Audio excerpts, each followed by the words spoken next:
The first insult of the evening was meant to be quiet, but Wren Calloway heard every word of it. "She is useful," Lady Prescott said, not lowering her voice nearly enough, to the woman beside her on the receiving line, in the way an umbrella is useful. One forgets it entirely until it rains. Wren did not turn. She did not set down the tray of negus she carried toward the card room. She did not give the room the satisfaction of watching her falter.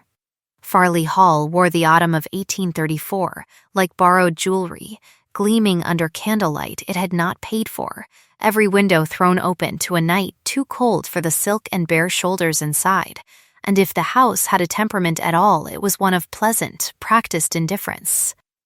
The kind that could absorb 100 small cruelties into its parquet and never creak. The ballroom did not indict Wren by design. It simply left no place for her in its arrangement. The chairs along the wall meant for chaperones 20 years her senior. The dance floor meant for daughters with dowries. The supper room meant for guests, rather than the women paid to trail behind them. Useful. The word followed her down the corridor the way a draft follows an ill-fitted door. And she turned it over once, without heat, because outrage was a luxury companions were not paid enough to afford. In the small case she carried everywhere, tucked now into the pocket sewn inside her cloak, was the one object in that gleaming house that seemed to know her name, a rosewood music box no bigger than a prayer book.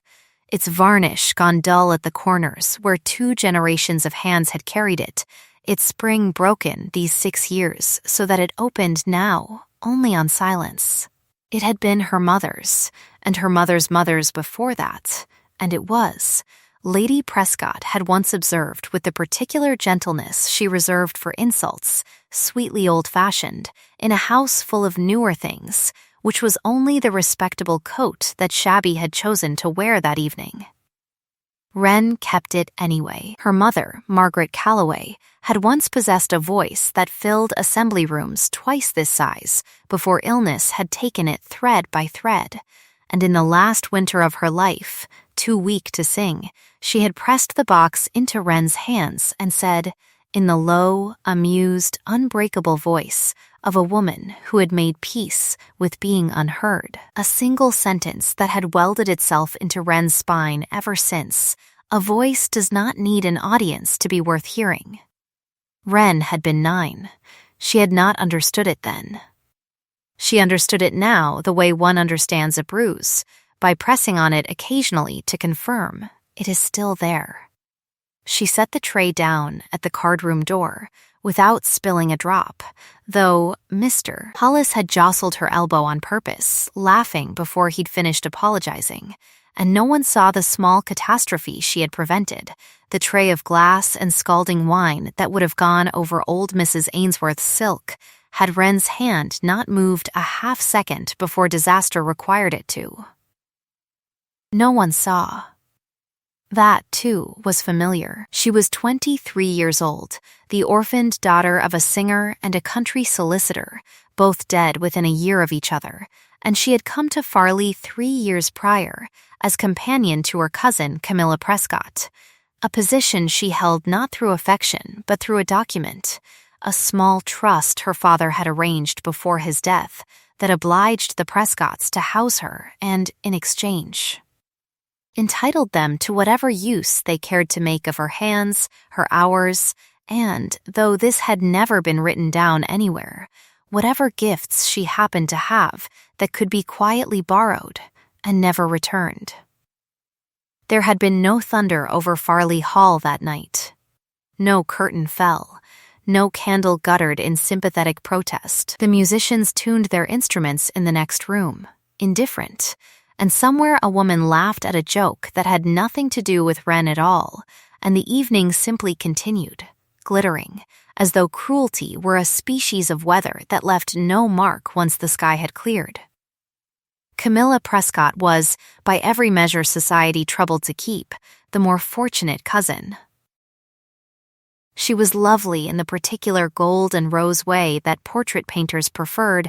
She had $4,000 a year waiting on her marriage, and she possessed a talent for turning insult into charm so smoothly that a barb from her mouth was halfway to a compliment before the room had finished hearing it, which meant that no one but Ren ever quite caught her doing it at all.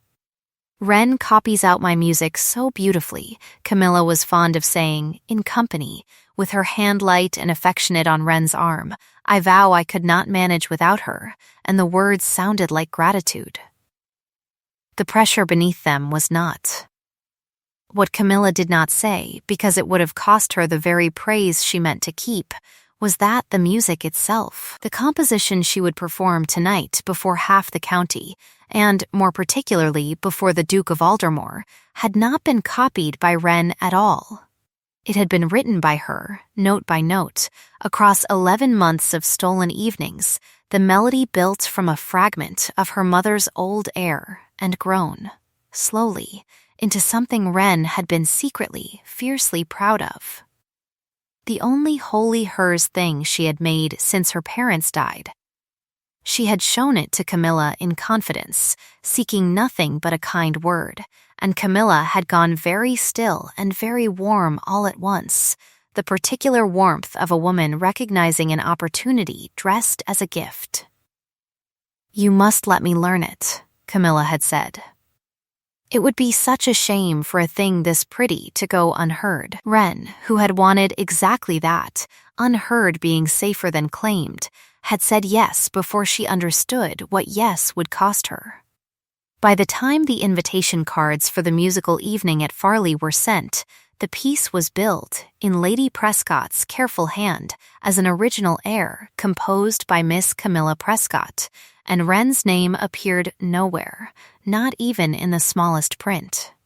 Because a companion's name had no place on a program any more than the tray-bearers did. She had told herself this was a small thing. She told herself so again now, straightening her sleeve, watching Camilla drift past in blue silk toward the pianoforte, radiant with a confidence Ren had, in the most literal sense, composed for her. There is a particular arithmetic practiced in every drawing room that calls itself civilized, and it runs, without exception, in one direction, that a woman without name or fortune cannot be permitted to have earned anything, because earning implies a value the room has not agreed to grant her, and so her gifts must always be reassigned upward, to whoever already possesses the standing to be believed. The room did not decide this cruelly. It simply decided it, the way water decides to run downhill, and Ren, who understood the current perfectly, had long since stopped attempting to swim against it in company. She took her place at the edge of the music room instead, in the chair nearest the door reserved for companions and governesses, close enough to turn Camilla's pages, far enough to be forgotten the instant the first note sounded. It was from that chair, half in shadow, that she first properly saw the Duke of Aldermore, though she had known his name for a fortnight, the way one knows the name of a coming storm before it arrives. Julian Thorne entered the music room the way rooms remembered him entering rooms afterward, which is to say, the room told on itself before he ever crossed the threshold. Conversation thinned 2 full seconds before anyone turned to look. A laugh cut itself off mid-word near the window, and old Lady Osborne's fan, which had not stopped moving all evening, went suddenly, deliberately still in her lap.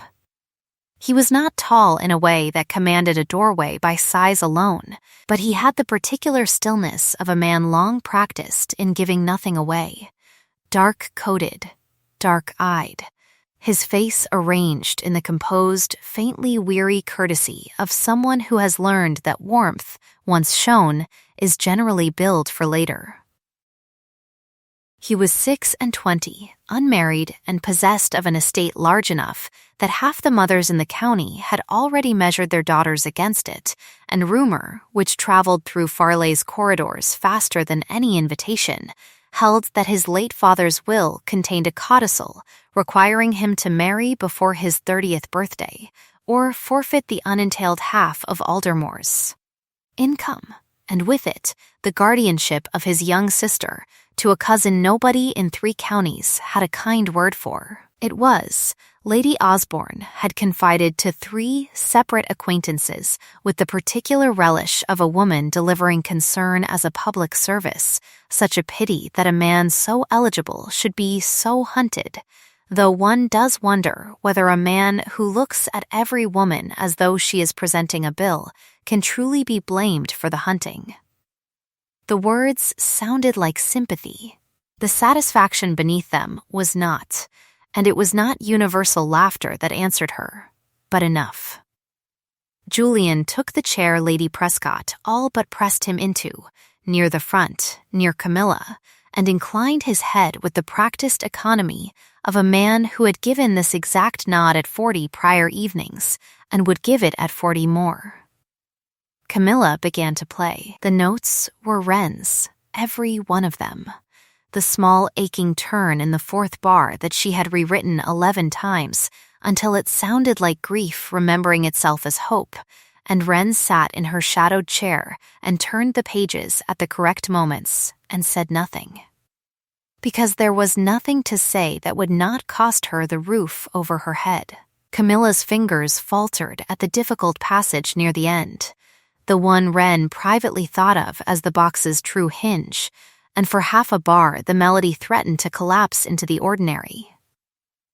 Wren's hand moved before her mind gave permission, 2 fingers pressing lightly, invisibly, against the corner of the sheet to angle it better into the candlelight, a correction so small that only someone already watching her hands, rather than Camilla's face, could have seen it mattered at all.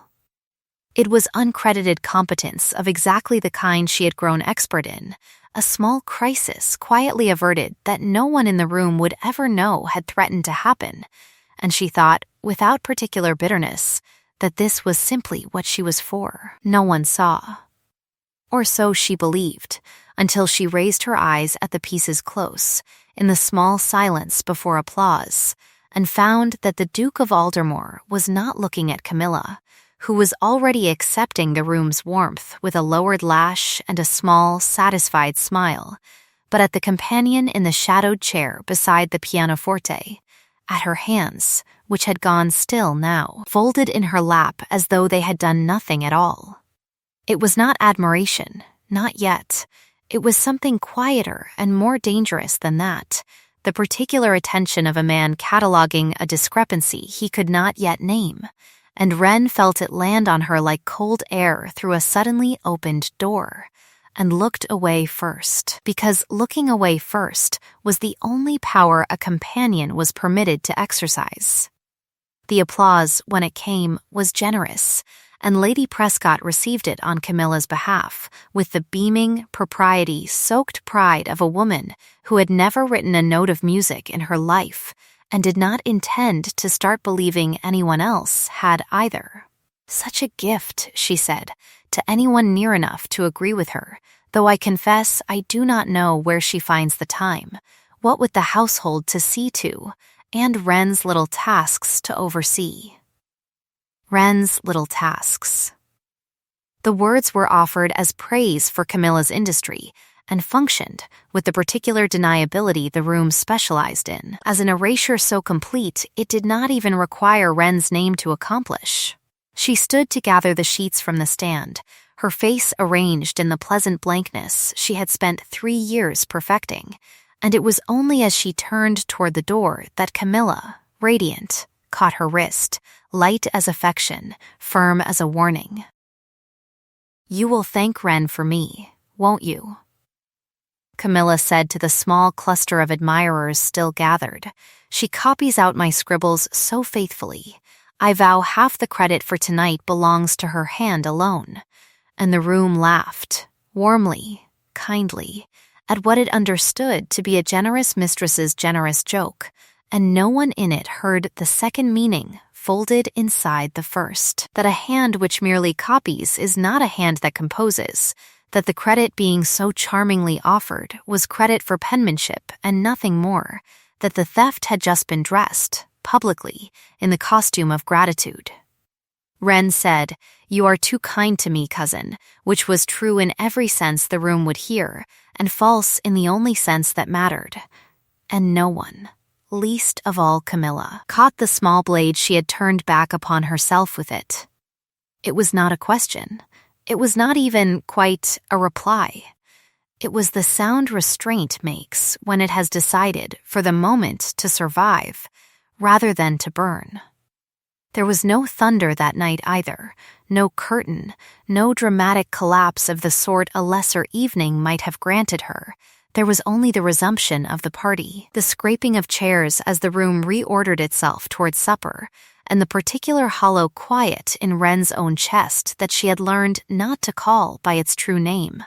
Because grief that goes unacknowledged does not stop existing, it only stops asking to be seen, and takes up smaller and smaller residence in the places a person cannot afford to examine too closely. She excused herself under the ordinary pretext of fetching Camilla's shawl, and found instead the cold air of the terrace, empty, mercifully, of everyone but the season's first frost silvering the balustrade, and stood there with her hand pressed flat against the little rosewood box in her pocket, not opening it, because it did not open onto music anymore, only onto the small dry click of a spring long past mending, which was somehow more honest a sound than any lullaby it might once have played. A voice does not need an audience to be worth hearing.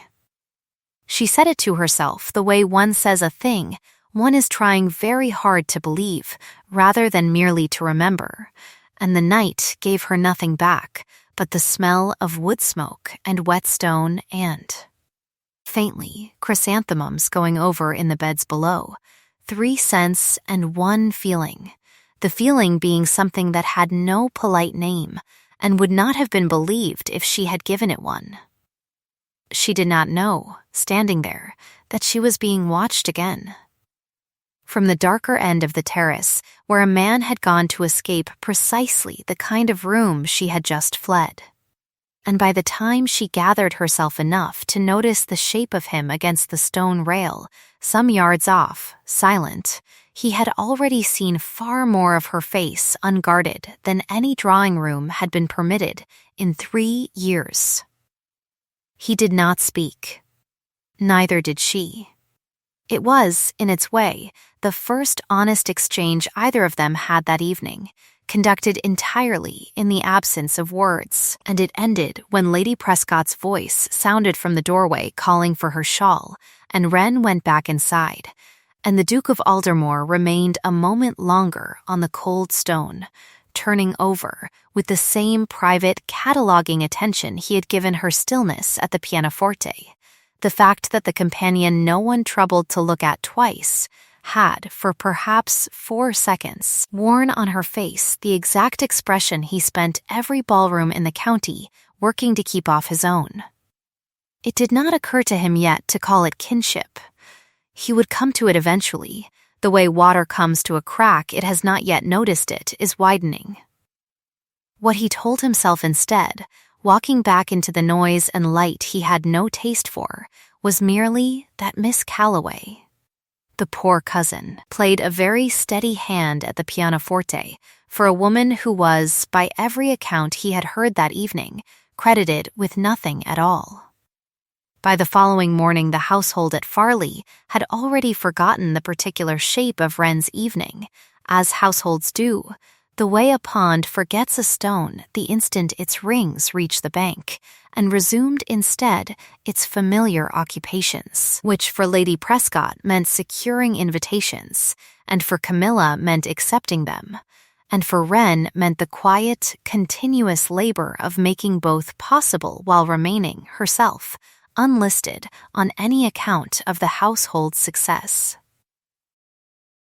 She mended a hem, answered 4 letters in Camilla's hand and Camilla's voice, though not, of course, in Camilla's name, and settled a dispute between the cook and the second housemaid with the same unremarked competence she brought to everything, the kind of small daily governance that kept a house from noticing how much of its order depended on someone the house had decided not to value. It was several days before she saw the Duke again, and when she did it was by accident, at the lending library in the village, where she had gone on Camilla's errand to collect a novel Camilla had no intention of finishing, and Wren had every intention of reading first.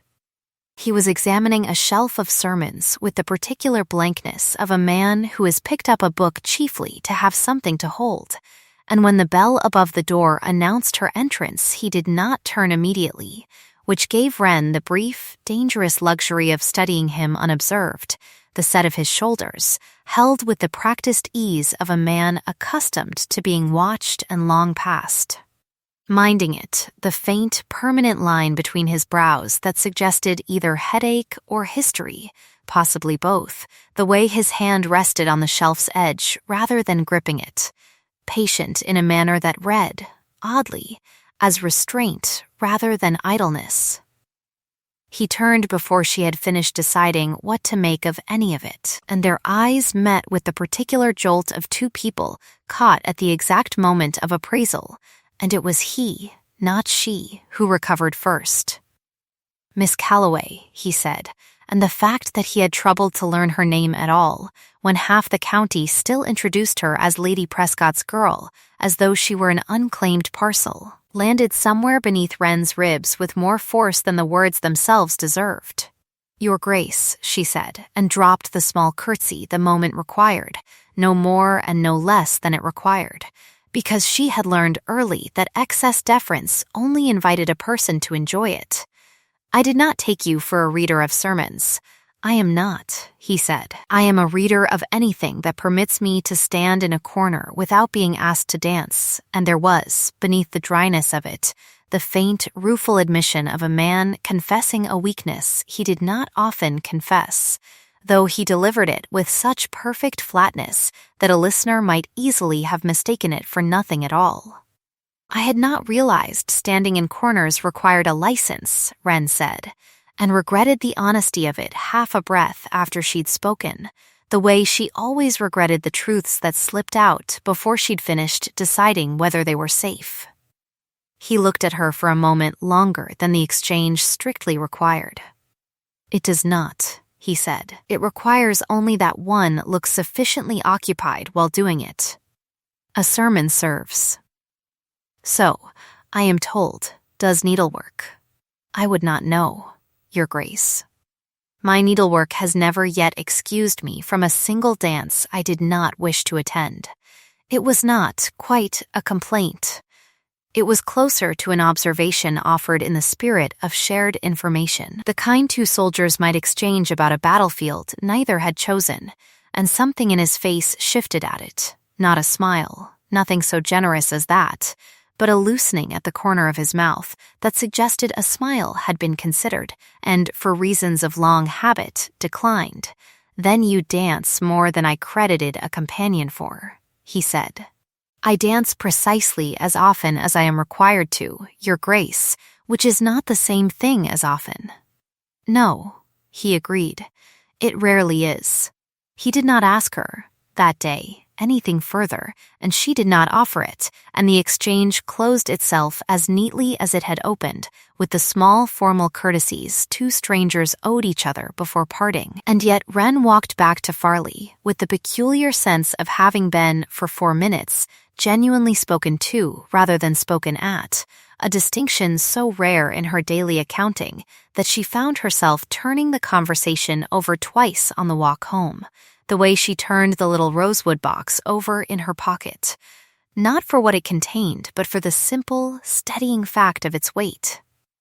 She did not tell Camilla she had seen him. She told herself this was discretion. It was, if she had examined it honestly, also the first small secret she had kept, purely for her own sake, in longer than she cared to count.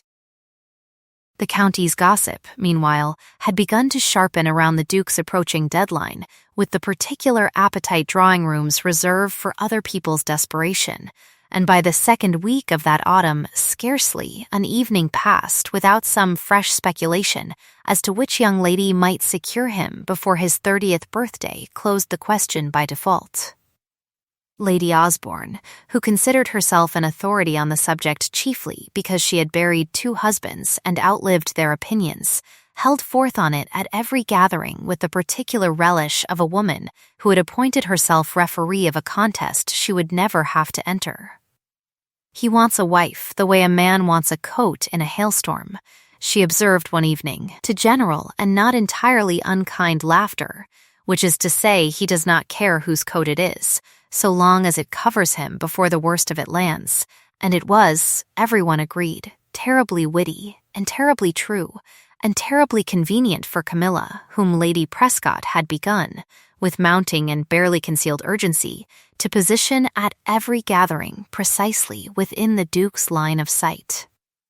Wren, arranging Camilla's hair before such evenings, heard the campaign discussed in the frankest terms directly over her own bent head, as though the hands doing the arranging belonged to someone without ears.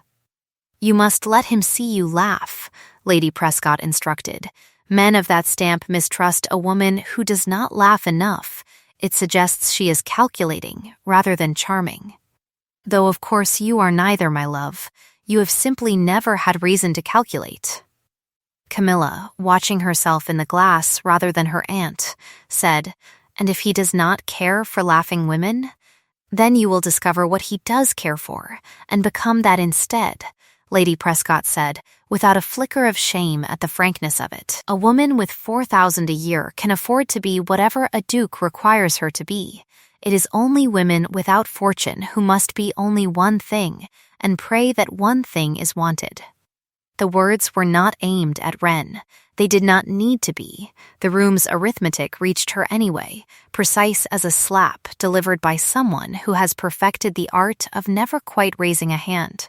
She finished pinning the last curl into place and said nothing, because there was nothing a woman in her position could say that would not be filed away as impertinence, and stepped back and watched Camilla's reflection practice, twice, the particular soft laugh her aunt had specified, until it emerged exactly right, warm and easy and entirely rehearsed.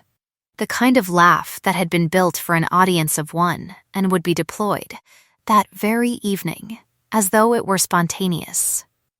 It was at that same gathering, a card party at the Osborne house some 3 weeks after the musical evening, that Wren witnessed the first small act she would later understand as the Duke's opening defense of her, though at the time it registered only as a puzzle she could not quite solve. She had been sent, as usual, to fetch and carry, and had paused near the refreshment table long enough to set down a tray without incident when Camilla, laughing her rehearsed laugh for an audience that included the Duke, gestured toward her with the particular carelessness of a woman confident her cruelty would read as charm.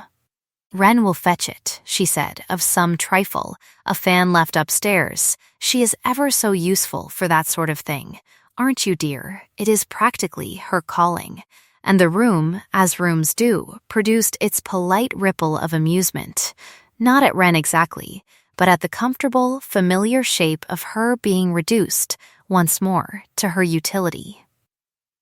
"It was the Duke who did not laugh," he said, mildly, into the small silence that followed the room's amusement. "I had understood Miss Calloway's calling to be considerably more particular than fetching fans, given the quality of the composition I heard her correct at Farley, without anyone else in the room noticing it wanted correcting, and the words landed with the flat, unhurried weight of a man who rarely troubled to speak at all, and therefore commanded, when he did, an attention no volume could have purchased. The room did not know quite what to do with it. Camilla's smile did not falter, because a smile that has been rehearsed as thoroughly as hers rarely does, but something behind her eyes recalculated with visible speed, and Lady Osborne's fan paused mid-stroke, and Wren, still holding the empty tray, felt the whole company's attention swing toward her for one unbearable, illuminating second before it swung, mercifully, away again, redirected by Camilla's smooth and immediate laugh. "You are too generous, Your Grace. It is only copying. Though I confess Wren has a wonderfully steady hand, and the moment closed over as neatly as water closes over a dropped stone, the ripples fading fast enough that within a minute the room had returned entirely to its cards. But Wren, crossing back toward the kitchen passage with the tray held very still against her own suddenly unsteady breath, understood that something had shifted regardless of how quickly the room had smoothed itself over. He had noticed not merely her hands at the pianoforte, which she might have dismissed as chance, but the fact of the correction itself, the specific, private, uncredited competence she had believed unwitnessed, and he had said so, in front of the one room in the county most invested in believing she possessed no competence at all, at some evident cost to his own reputation for indifference. It was not admiration. She told herself so several times on the walk back to Farley that night, the frost sharp enough to numb her fingers even through her gloves. Her free hand curled once more around the little rosewood box, as though its familiar dead weight could steady a mind that did not wish to be steadied. It was not admiration, not yet, only the particular, dangerous attention of a man who had noticed a discrepancy and could not yet let it alone, and Wren had lived long enough on the margins of other people's regard to know that being noticed by someone with power to spare was rarely, in the long run, a kindness. It elevated a person exactly as far as it endangered her, no further and no less, and she had watched enough companions and governesses fall from favor over smaller mercies than a duke's public correction to understand precisely what price Camilla, and more particularly Lady Prescott, would extract from her the instant they decided the duke's attention had strayed somewhere it was not meant to go. She resolved, walking the last quarter mile beneath a sky gone hard and clear with the year's first true cold, to give them no further cause to notice it straying. It was, she would come to think later, one of the very few resolutions of her life she broke within the fortnight, and she broke it not through calculation, but through the ordinary, uncalculated force of being pushed one insult past the point restraint could absorb. The occasion was a garden gathering at Aldermore itself, called nominally to celebrate the last mild days before winter closed the county in earnest, and called in every practical sense as a hunting ground, for Lady Prescott had secured the invitation through relentless cultivation of the Dowager Duchess, a small, sharp-eyed woman of considerable age and considerably less patience for nonsense than her grandson's admirers generally credited her with.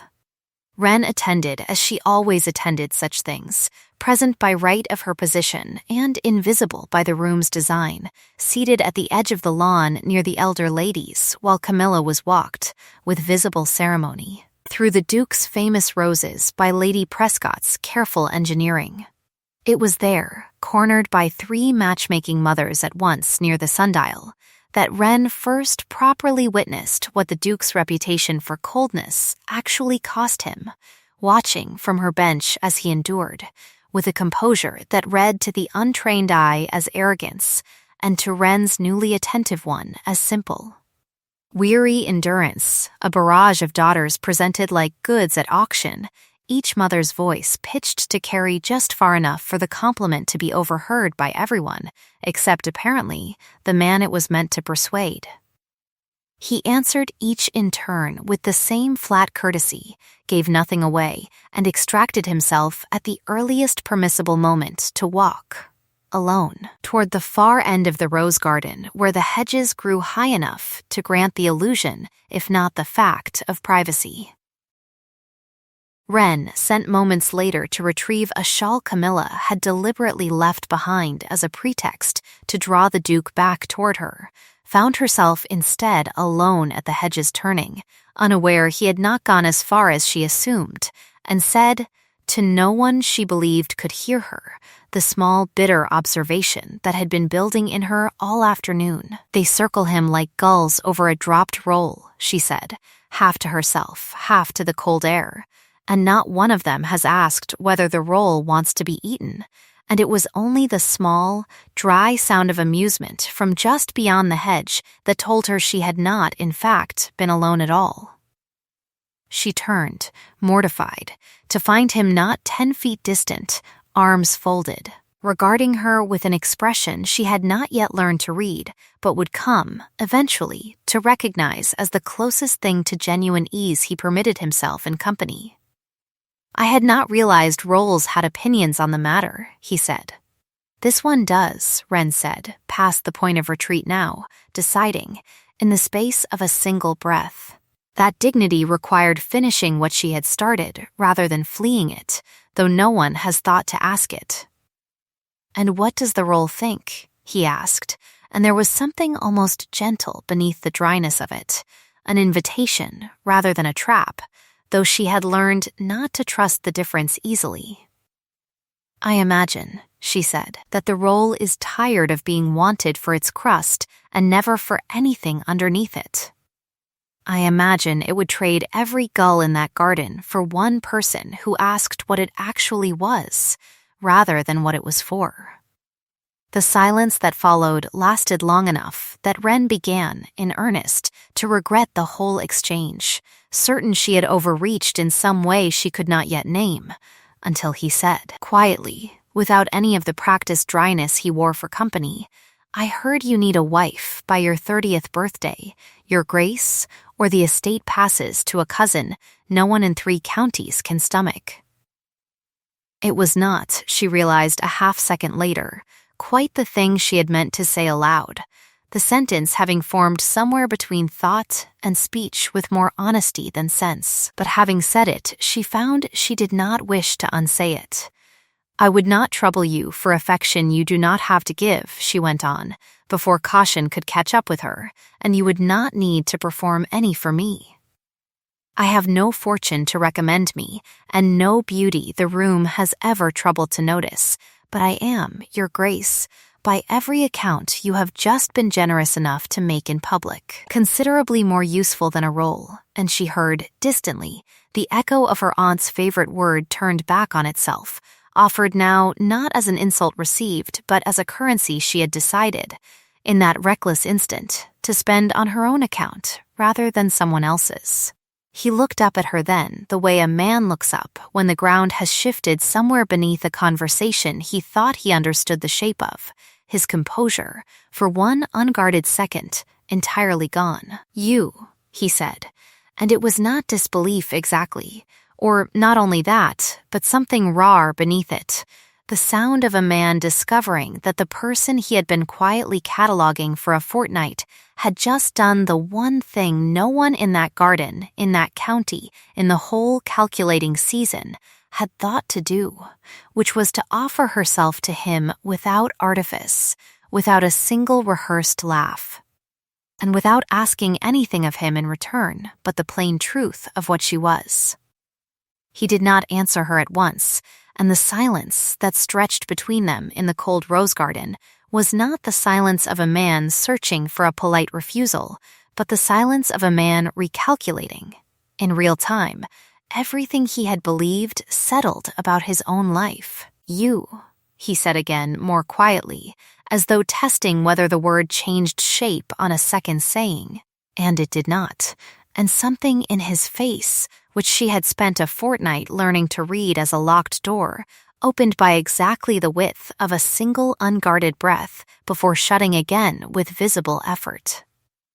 "Forgive me," Wren said, because the silence had gone on long enough that dignity now required she be the one to end it.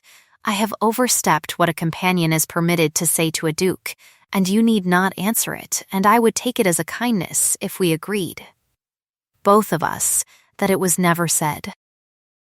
"That is a very generous offer," he said, "coming from the one person here tonight who has said anything true," and he looked at her the way a man looks at a ledger that has just been proven to add up differently than he was told, not with suspicion but with the beginning of respect, which was, Wren thought, its own kind of danger. Respect being a currency that could not be spent without someone somewhere noticing the withdrawal. He did not accept her offer to unsay it. He did not, either, accept the offer itself, and the two of them stood a moment longer in the hedge's shadow, with the whole absurd shape of what had just passed between them hanging unresolved in the frost, until the distant sound of Lady Prescott calling Camilla's name toward the house gave them both the excuse they needed to part without deciding anything at all. He said only, as she turned to go, "I do not forget a plain answer, Miss Calloway. I have had so few of them, and it was not a promise, and it was not nothing either." And Wren carried the sentence back across the lawn the way she carried the little rosewood box, close against her, unopened, because some things kept their worth precisely by not being examined too soon.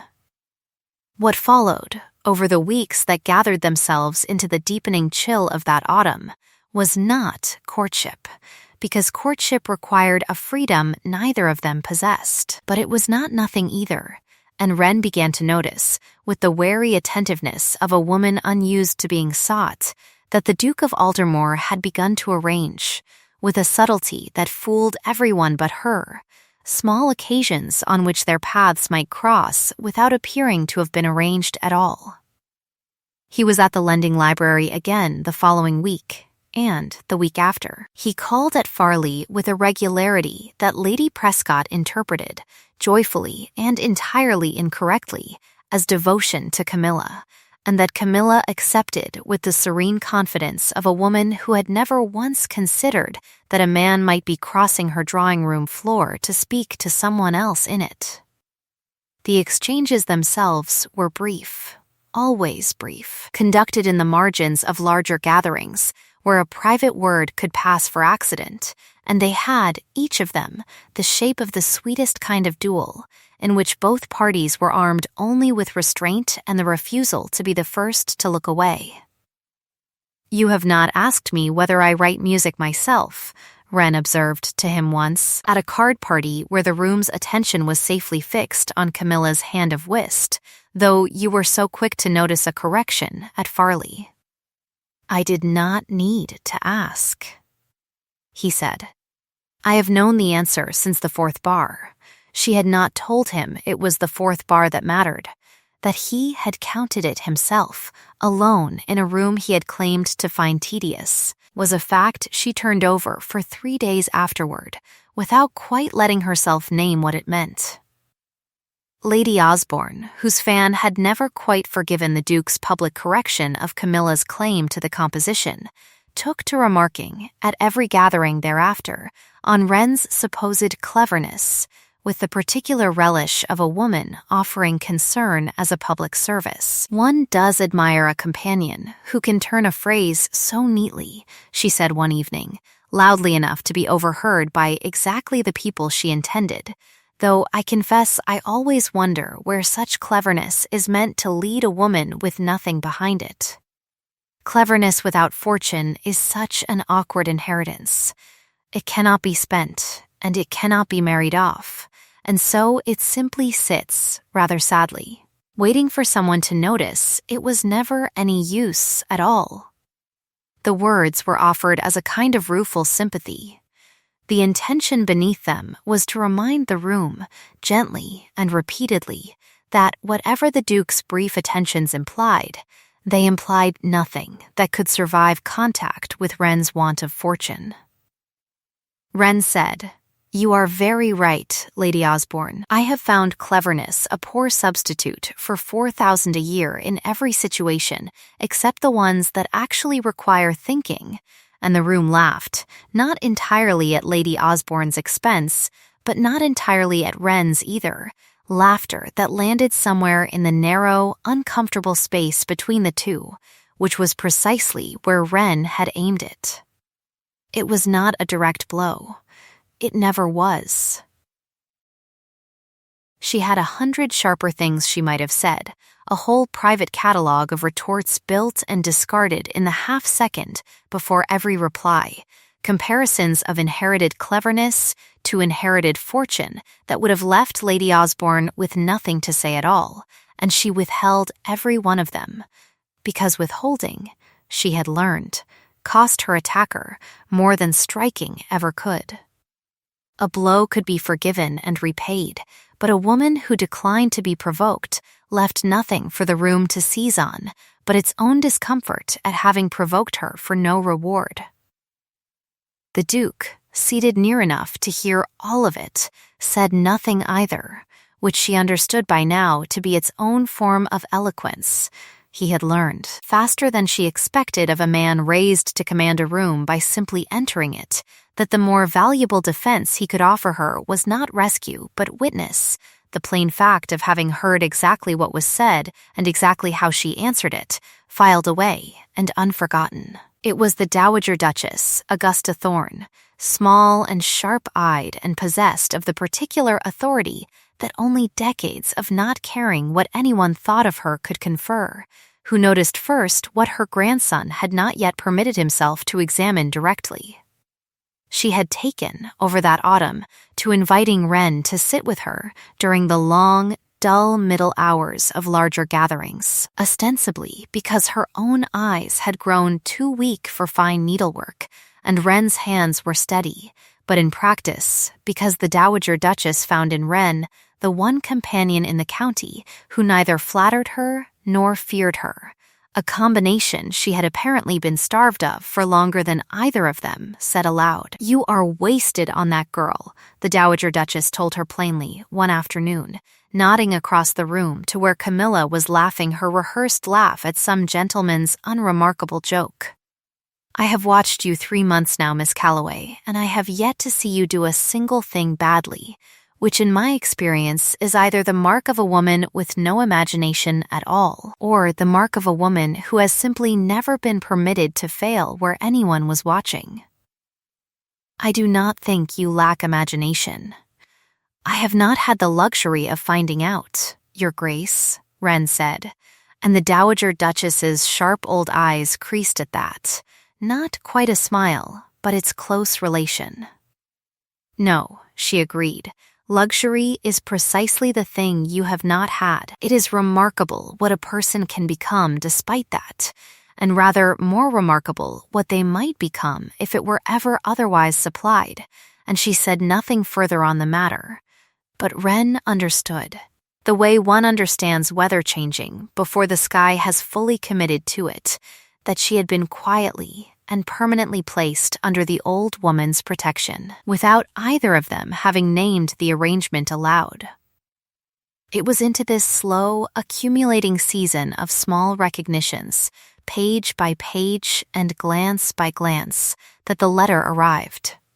It came to Lady Prescott first, delivered with the ordinary morning post, and opened at the breakfast table with no more ceremony than any other correspondence, until Lady Prescott's face, reading it, went the particular shade of white that precedes either fainting or fury, and in her case produced both in quick succession. It was unsigned. It was written in a careful, disguised hand that had clearly labored to look like no hand at all, and it stated, with the flat, poisonous confidence of a document that expects to be believed simply because it has been written down, that Miss Wren Calloway had been observed, alone and unchaperoned, in company with the Duke of Aldermore at the rose garden of his own estate, past 10 o'clock at night, in an encounter that could only be understood as a deliberate scheme, engineered by a penniless companion with nothing to recommend her but ambition, to compromise a peer of the realm into an obligation his family would otherwise never have permitted. It further suggested, with the particular cruelty of half-truths dressed as concern, that the household ought to consider carefully what manner of woman had been sheltered under its roof these 3 years, given what her own mother's history, examined closely, might reveal about the family's habit of reaching above its proper station. The letter had been sent, Lady Prescott discovered within the hour, in triplicate to herself, to the Dowager Duchess, and, worst of all, to Lady Osborne, whose particular gift for delivering concern as a public service would ensure that whatever the letter alleged reached every drawing-room in the county before nightfall, regardless of whether a single word of it proved true. The stakes, which until that morning had been the ordinary, survivable stakes of a companion's daily humiliations, converted in the space of a single reading into something considerably larger and considerably more dangerous. Not merely Wren's comfort now, but her home, her reputation, her right to remain anywhere respectable at all, and twinned inseparably with hers, the Duke's own standing. For a scandal of this shape, once loosed upon the county, could just as easily be read as proof that he had compromised her as that she had schemed against him, and either reading would cost him precisely the freedom of choice his father's will had already narrowed to almost nothing. Lady Prescott's fury, when it found its voice, was not aimed first at the letter's author, whom she had not yet troubled to suspect, but at Wren herself, summoned to the morning room and made to stand before the fireplace like a defendant, while her aunt read the accusation aloud in a voice shaking with the particular outrage of a woman more frightened for her own household's name than for the girl accused. "Tell me it is false," Lady Prescott said, and it was not. Wren noted with the small, cold clarity that came over her in moments of genuine danger, actually a request for the truth so much as a demand for the answer that would inconvenience her least. "It is false in every particular that matters, Aunt," Wren said, "though I will not pretend the rose garden itself did not happen, since I do not intend to begin lying about my own conduct in order to be believed about it." And Lady Prescott's face, hearing this, performed a small, appalled collapse, as though honesty itself were the crime under discussion, rather than its object. It was Camilla, arriving in the doorway in her morning wrapper, with her hair not yet dressed, who supplied the one detail that turned Wren's private unease into something closer to certainty. "How dreadful," Camilla said, reading the letter over her mother's shoulder, her face arranged in an expression of perfect sisterly distress. "Though I confess, Wren, it is rather convenient timing, is it not? Given how very much the Duke's attention has lately strayed your way, and the words sounded like sympathy extended to a cousin in trouble." The suspicion folded inside them was not sympathy at all, and Wren, watching Camilla's face with the same attentive stillness she had once turned only on sheet music, felt the small, precise click of recognition settle into place, the way a key settles into a lock built specifically to receive it.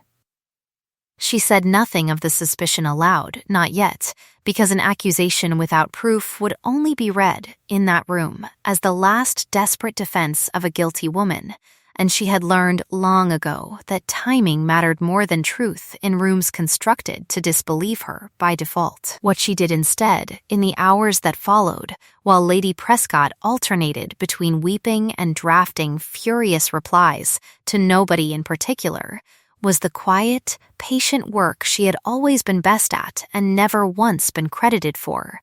She read the letter again. Twice, 3 times, until she had it by heart, not for its accusations, but for its architecture, the particular turns of phrase it employed, the specific hour it claimed, the specific details it got wrong in its eagerness to sound thorough. It stated that the encounter had occurred past 10 o'clock.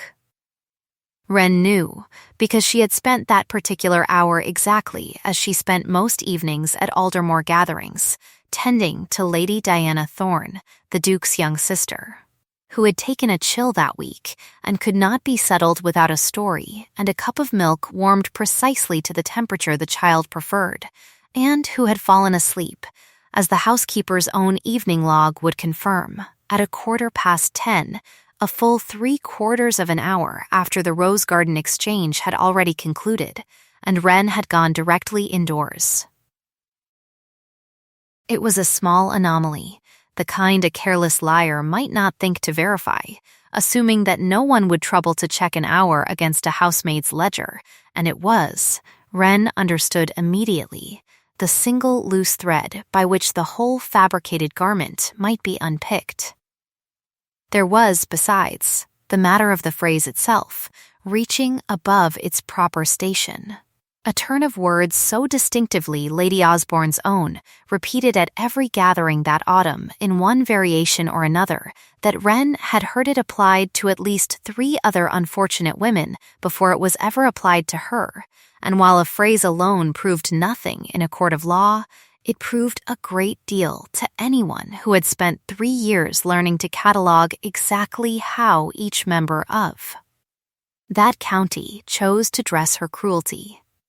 She took both observations, quietly, that same afternoon, not to Lady Prescott, who was too frightened to be useful, and not to the Duke, whose intervention on her behalf would only feed the very accusation it meant to disprove, but to the one person in the county whose belief required no evidence at all to be offered freely. The Dowager Duchess received her in the small sitting room at Aldermore with the particular brisk hospitality of a woman who had long since stopped wasting time on preamble, and when Wren, haltingly, began to explain why she had come, the old woman held up one hand before she had finished the second sentence. "I do not require you to convince me you are innocent, child," she said. "I decided that the moment I read the thing, on the grounds that I have watched you 3 months, and you have never once lied to me, even when a lie would have cost you nothing. Whereas I have known Lady Osborne 40 years, and she has never once told an inconvenient truth when a convenient falsehood was available instead. What I require from you is not my belief, which you already have, but the means to make everyone else's belief unnecessary." It was, Wren thought, the first time in 3 years that anyone had extended her trust before requiring proof of it, and something in her chest, hearing it, ached in a manner she did not have time, just then, to examine properly. Together, in the space of that single afternoon, they assembled what the letter's author had not troubled to anticipate, the housekeeper's evening log, kept as a matter of routine and entirely unaware of its own coming importance, showing Lady Diana settled at 10:15, Lady Diana herself, roused gently from her afternoon rest and asked, with careful lightness, what story Miss Calloway had told her the night of the garden party, who answered without hesitation and with the particular delighted specificity of a child recounting a favorite tale, confirming both the hour and the fact that Wren had been nowhere near any garden at the time the letter alleged, and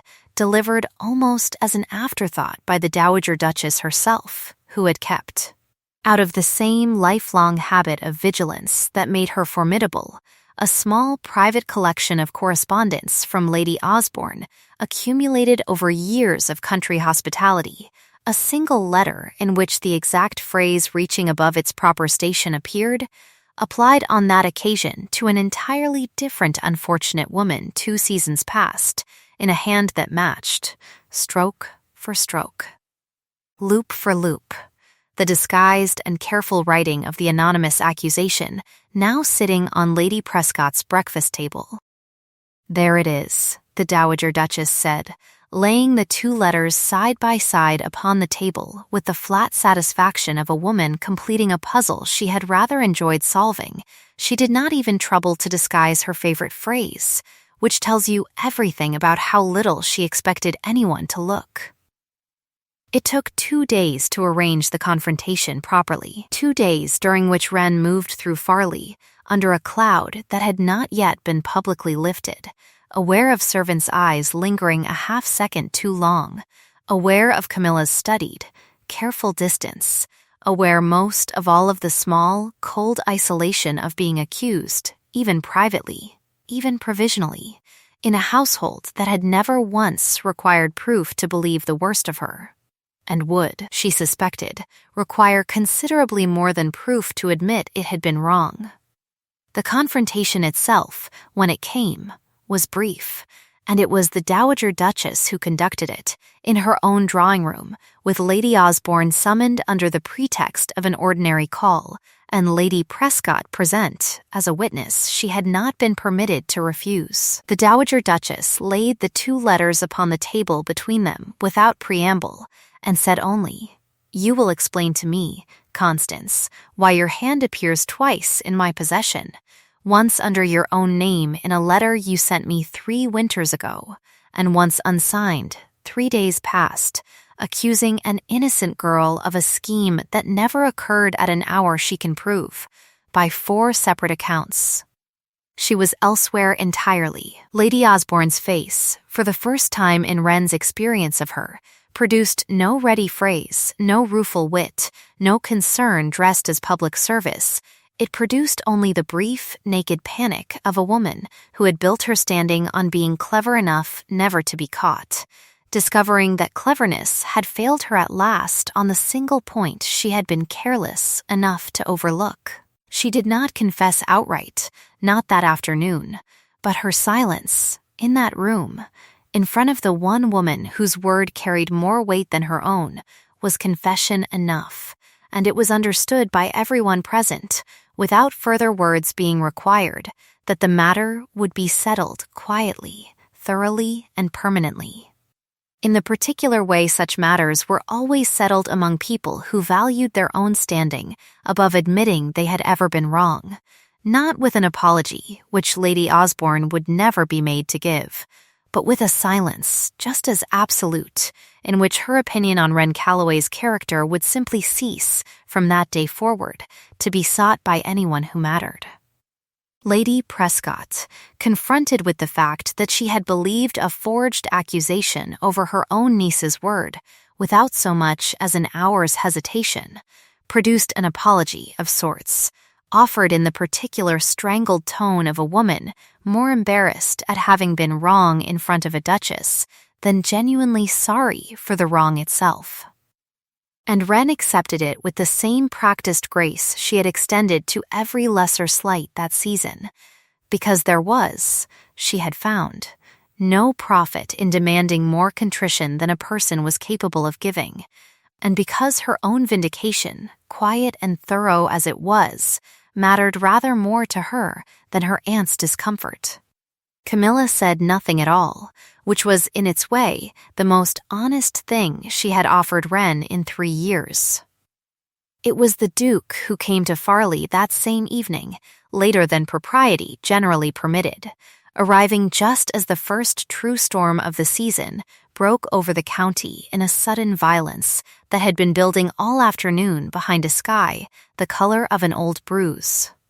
And the household, thrown into the particular flurry that any unscheduled ducal visit produced, could not have known that his business that evening was not in fact with Camilla at all. He asked, with a bluntness that startled the footman who received him, whether Miss Calloway might be spared a quarter of an hour, and Lady Prescott, still sufficiently chastened by the afternoon's revelations to raise no objection to anything a duke requested, showed him into the small, unused morning room and sent for Wren without delay. She came down to find him standing at the window, watching the storm gather its full strength over the darkening park, his hands clasped behind his back, in the particular stillness she had learned, by now, to recognize as the shape his feelings took when he did not trust himself to let them show on his face, and when he turned to look at her, the lamplight caught something in his expression that was not, this time, the cool cataloging attention of a man assessing a discrepancy, but something rawer and less guarded, the look of a man who has spent 2 days imagining what might have been lost and has not yet finished being frightened by the answer. "I heard what was said of you," he said, without preamble, "and I heard, an hour past, what was proven false, and I find I have very little patience left tonight for the ordinary distance a room like this requires of us, and the rain, choosing that exact moment to intensify against the glass behind him, gave the words a kind of punctuation neither of them had arranged. "Your Grace," Wren began, in the careful, deflecting register she had used on him 100 times that autumn, and he said, quietly, "Not tonight.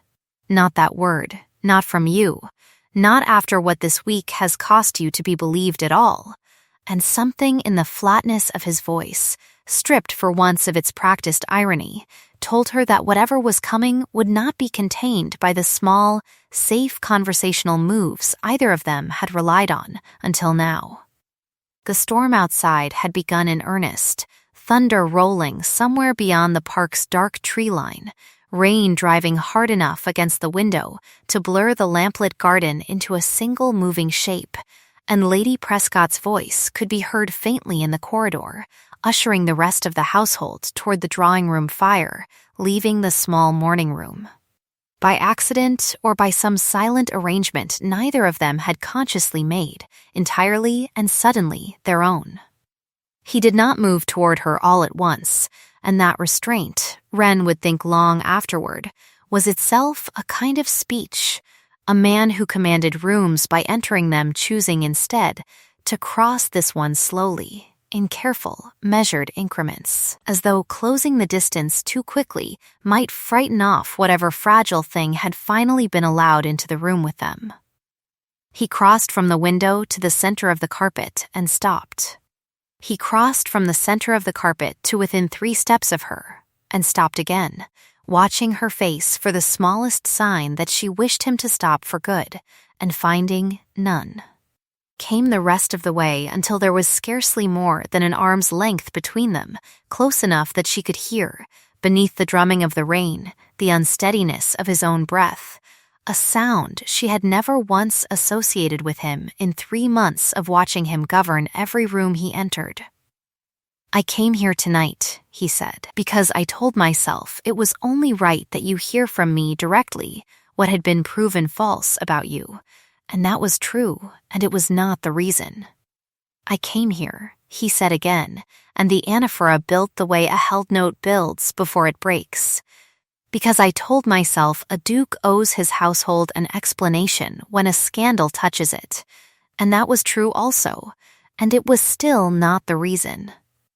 I came here," he said a 3rd time, and his voice, on this last repetition, lost entirely the flat, ironic authority she had heard him wear in every drawing-room in the county, stripped down to something plainer and far more dangerous. "Because I could not sit at Aldermore another hour not knowing whether you were safe, and whether you would ever again say a true thing to me the way you said one in that garden, and that is the only reason that was ever real, and I am done pretending otherwise for the comfort of a room that is not. Tonight, listening." The rain struck the glass behind him in a sudden, hard gust, and somewhere beyond the house thunder rolled low and long, and Wren, who had spent 3 years perfecting the art of receiving devastating things without letting her face confess it, found that this particular devastation, being the opposite of every cruelty she had trained herself against, required an entirely different discipline to survive standing up. She did not go to him.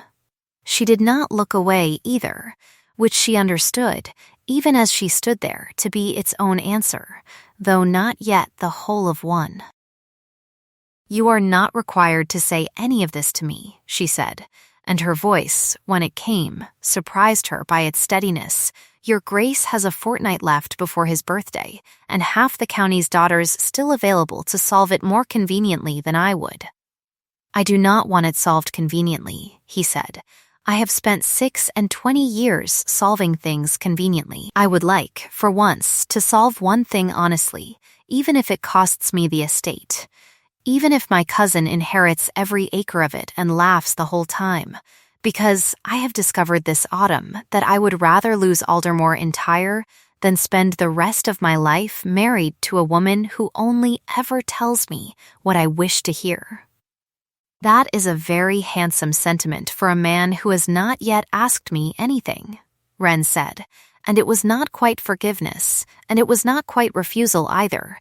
It was the sound of a woman who had been offered, for the first time in her life, the dignity of being wanted without being required to earn it, and who intended, before she accepted it, to be entirely certain it was real. "Then I will ask it properly," he said, and something in his shoulders settled. the particular stillness of a man setting down a weight he had carried so long he had forgotten its shape. It is not because my father's will demands a wife by a date I cannot alter. I have 3 cousins and 1 aunt who would tell you that reason plainly enough, and it is not a lie. But it is not why I am standing in this room. It is not because you have proven yourself, this week, cleverer and steadier under an accusation than anyone else in this county managed to be under considerably less pressure, though I confess I admired that, watching it, more than I have admired anything in a long while. It is not, either, because a wife of good sense would spare my sister the cousin who would otherwise raise her, though God knows Diana deserves better than that man's idea of kindness. It is only this, he said, and here his voice dropped lower still, past irony, past rank, past every careful architecture he had built around himself since his father died, and left him a title and a deadline and precious little else. That in a fortnight of watching you across rooms that never once troubled to see you, I have wanted, more than I have wanted anything in years, simply to be looked at the way you look at things you have decided, privately, are worth your attention, with no one requiring it of you and no profit in it for yourself. I do not think I have been looked at that way since my mother died. I would like to spend the rest of my life being looked at that way again, if you would consent to be the one doing the looking. The silence that followed was not empty. It was full, the way a held breath is full, and Wren stood inside it for a long moment, feeling the small rosewood weight of the box in her pocket press against her hip, as though it too were listening, and she did not throw herself into the answer he was so plainly hoping for, because she had spent 3 years learning that the woman who surrenders the instant she is wanted has already forgotten what she is worth, and she did not intend to forget it now, of all moments, when it mattered most that she remember. I will not marry a codicil, she said. I will not marry a deadline, or a cousin you dislike, or a fortnight's convenient solution dressed up prettily enough that neither of us has to call it what it would be. If I say yes to you, Your Grace, it will not be because your father wrote a clause that frightened you into wanting a wife. It will be because I wish it for its own sake, with nothing behind it, and nothing required of it, and I would ask the same honesty of you before I give it. Then ask me, he said, and I will answer it as plainly as you have ever asked me anything. Why me? Wren said, and not because it is convenient, and not because it is timely, and not because I proved myself useful this week in a manner that solved a problem for you. Tell me the true reason, the one underneath all the others, or do not tell me anything at all. He was quiet a moment, and when he answered it was with the flat, unguarded honesty of a man who has run out of every safer thing to say. Not because it is convenient, he said, not because the date is close, not because you were useful to me this week, though you were. More than anyone else in this county managed to be. I want you because you are the only person who has looked at me all autumn without first calculating what looking at me might cost or earn her, and because I would rather be poor and looked at that way than a duke and never looked at that way again as long as I live. Wren felt something in her chest give way at that, quietly, the way ice gives way on a pond no one has troubled to test. Not a collapse, but a long-withheld admission that the surface had been asked to bear more than it was built for, and she said, at last, the 2 words she had been circling all evening without quite letting herself arrive at them. Yes, she said, because I wish it. And the moment the words left her she felt, for the first time in longer than she could number, the particular lightness of having said the truest thing available to her and having it received rather than punished. He crossed the last small distance between them then, slowly still, and took her hand in both of his.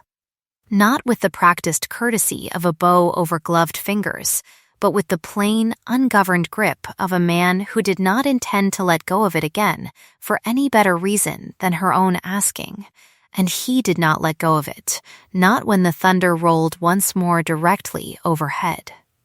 Not when the rain eased, by degrees, into the softer, steadier fall that meant a storm was finally spending the last of its violence, not when Wren, without quite deciding to, felt her eyes fill, and did not blink the tears away as she had trained herself to do through every lesser hurt that season, because this, unlike those, was not a wound to be endured in silence, but a truth finally permitted to reach the surface, and she let it, once, cleanly, without apology, because a woman who has spent 3 years refusing to be seen crying is entitled, on the one night everything is finally set right, to be seen crying anyway. He did not ask her to stop, he only held her hand more firmly, as though her tears were not a weakness requiring management, but a fact requiring witness, and outside the window, at last, the storm began its long retreat toward the eastern hills, leaving behind it the particular scoured, quiet air that follows any violence spent honestly to its end. By the following spring, the county had rearranged itself around a marriage that half its drawing rooms still discussed as though it were a puzzle they had failed to solve in time, and the Dowager Duchess, presiding over the whole affair with the satisfaction of a woman who had backed the right horse before anyone else had troubled to notice it running. Made certain that the wedding itself was modest, dignified, and conducted with rather less fuss than Lady Prescott would have preferred, and rather more genuine feeling than the county had believed a Thorne wedding capable of producing. Some months later, when the roses at Aldermore had come round again to the same fullness they had worn the night of the accusation, the estate opened its doors to the whole county for an occasion that had not existed the previous autumn, and would, from that day forward, exist every year thereafter, a benefit concert held in the newly restored conservatory, in aid of a small school Wren had founded that spring for the teaching of music to children whose families could never otherwise have afforded the lessons. A school she had named, without any particular ceremony, for a woman most of the county had never heard sing and now, thanks to the concert's printed program, finally knew by name. The program that evening listed, plainly, in the same clean type as every other piece performed, an original composition by Wren Thorne, Duchess of Aldermore, and it was performed not by Camilla, who sat that evening in the third row rather than the front, having discovered over the winter that a fortune of $4,000 a year purchased considerably less admiration than it once had.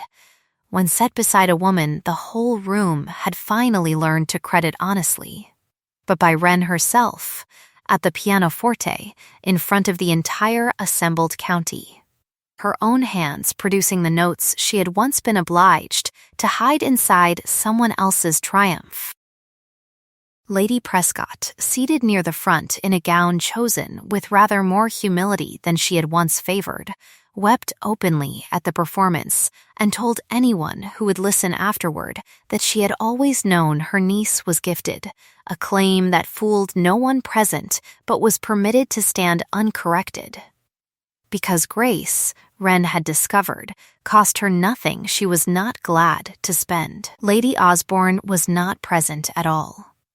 Her invitations that season had grown noticeably thinner, her opinion noticeably less sought, her fan, when she was glimpsed at smaller gatherings, moving now with the brittle, uncertain rhythm of a woman who had discovered too late that a reputation built on other people's silence collapses entirely the moment silence is no longer offered her for free. And the county, without ever quite discussing the matter openly, had simply and collectively stopped asking her opinion on anything that mattered, which was, of every consequence that spring produced, perhaps the most thoroughly and permanently deserved. It was near the concert's close, in the hush that follows the last note of any piece the room has actually felt, rather than merely applauded, that Julian rose from his seat beside the Dowager Duchess and walked to the front of the conservatory, and the room, sensing something was coming, went still in the particular way rooms go still only for the people they have decided, without quite admitting it, to love. "A year ago," he said, and his voice carried to every corner of the glass-walled room, without any need of raising it. "Most of you believed my wife to be a companion of no particular consequence, useful, perhaps, in the way one finds a shawl useful on a cold evening, and forgettable the moment the weather turned fair again. I believed a great many foolish things myself that autumn, and I will own before this whole assembly that on the matter of my wife's worth, every one of us in this room was wrong." The word landed the way such words land only when spoken plainly, without apology dressing it up as anything gentler than what it was, and the room, hearing a duke say it of himself, did not laugh, and did not shift, and did not do anything at all but listen. "She was never merely useful," he said. "She was, from the first evening I heard her correct a piece of music no one else in the room had noticed wanted correcting, the most competent person in every gathering she was permitted to attend only from its margins. She was, through every insult this county saw fit to offer her, the most dignified person in rooms built specifically to strip dignity from women in her position. And she was, when everything I had been told to want stood in the way of the one thing I actually wanted, the only person brave enough to tell me the truth of the matter, without once asking what it might cost her to say it." He paused, and the room, hushed, waited, and when he spoke again it was to the whole assembly rather than to her alone, though his eyes had not left her face since he began. "I built this school in her name, though she will tell you, modestly, that she built it herself, because I believe every child who walks through those doors deserves to be told, early and often, that a voice does not need an audience to be worth hearing, but that it is a very fine thing, all the same, when it finally has one." The applause that followed was not the polite, patterned applause a county offers out of obligation to rank.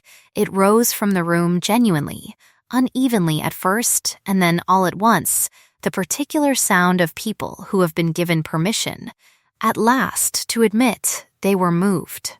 And Wren, standing at the pianoforte with her hand resting, without her quite deciding it should.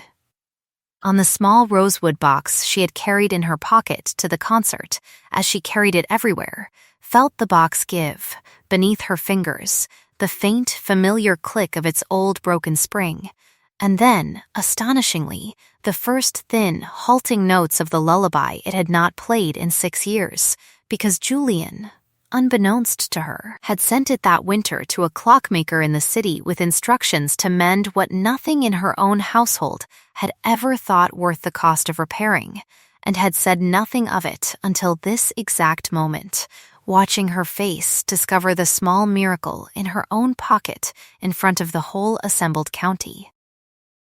She did not weep this time the way she had wept in the storm-lashed morning room the previous autumn.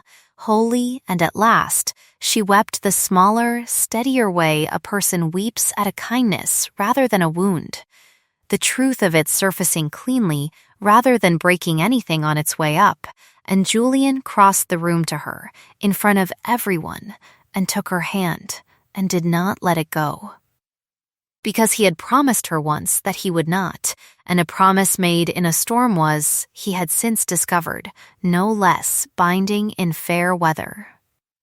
The county talked of that evening for years afterward, embellishing it a little more with every telling the way counties do, but the essential shape of it never changed in the retelling, because the essential shape of it had been true from the start, that a woman the whole world had been content to call useful, and had meant by it every diminishment that word could carry, had in fact possessed, all along, a voice worth more than the room around her had troubled to notice, and that it had taken a man willing to risk his own standing on a plain answer to prove what should never. have needed proving at all. She was not perfect, and no one who knew her well pretended otherwise. She kept a temper when provoked past its patient limits, and she never once forgave Lady Osborne with the completeness the county thought a duchess ought to manage, and the marriage that followed was not, in its daily texture, easy, any more than any true partnership between two people who had each spent years learning to survive alone could be expected to become easy simply by being finally shared. But it was shared, fully and without pretense, in the plain, unglamorous currency of mornings and small decisions and the steady, accumulating trust of two people who had each been offered, at last, the rare gift of being wanted exactly as they were, rather than as some more convenient version of themselves. And that, Wren thought often in the years that followed, watching the school fill each autumn with children whose mothers had once been told their own gifts would never be worth anyone's attention, was not perfect, and was not easy, and was, simply, shared. And that was more than enough. Dawn came up over Aldermore the morning after the concert, the way it always came after a hard season finally spent, pale and clean and entirely unhurried, the last of that spring's rain still silvering the rose garden, where a companion no one had once troubled to notice had said a plain thing to a duke who had never expected to hear one. And Wren stood at the window of a room that was now entirely her own. The mended music box open and playing softly on the sill beside her, and felt Julian's hand find hers without either of them needing to look to know it was there. And the two of them stood together a long moment in the new light, saying nothing at all, because there was, between them now, nothing left that required saying, only the quiet, sufficient fact of two hands, joined, looking out together toward whatever the coming season chose to bring.